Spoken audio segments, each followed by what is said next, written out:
I mean, Caton was talking about the Rainbow Six, around $2.5 million. Traditional pick six has always been, well, in Southern California, it's sort of, where the pick six originated in the U.S., and it's been a big play for a long time. Not as big as it used to be now with, the pick five and the pick four. Back in the day, that was the play for the big player. It still is to a certain extent. Yesterday at Santa, I love these types of stories where you have because I really think from a marketing standpoint, the way to market our game above other games that people like to wager on is that you can win at this game, and if you do the work and spend the time, you have a chance for that quote-unquote life-changing score. Pick six. Folks, take this in mind. Songbird was 1 to 9, and she was part of the sequence. It was essentially, really, a pick five. They paid $106,357. So last night in the evening, I'm sitting around finishing up my work, and my wife and I, all we do is talk horse racing. She said, pick six, you know what it would have paid at Santa? I mean, it's one winning ticket. You know what their ticket costs? And I went, I have no idea. She was looking on Twitter.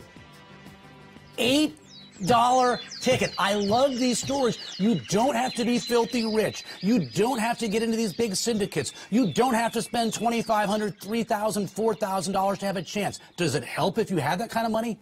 Yes, but if you're in the zone, if your handicapping is completely on point, and then you have a 1 to 9 single for sure in Songbird, you have a chance in this game. It's not easy. It's hard. But those of you out there going, oh, that was lucky. No, we don't know. I don't know if the person guessed numbers or not. I'm guessing a person in Vegas that hit it on an $8 ticket, they were just red hot Saturday at Santa Anita, and they turned an $8 ticket, after taxes, some was taken away, but the payoff, $106,000. I love these stories to illustrate why racing is the best game around, that if you can get hot, if you do the work, if you can get on a streak, you have the potential to make $106,000 on a small ticket in just a couple of hours. What, the pick six takes, 2.5 hours or something, 2 hours to get through, so 3 hours. It excites me. I love hearing these kind of stories. It really does. I mean, I think it'd be worth showing if the person spent $1,200. I think it's worth advertising those kind of payoffs. But especially on an $8 ticket, it gives most of you out there the feeling, gives me the feeling that, hey, I can do this.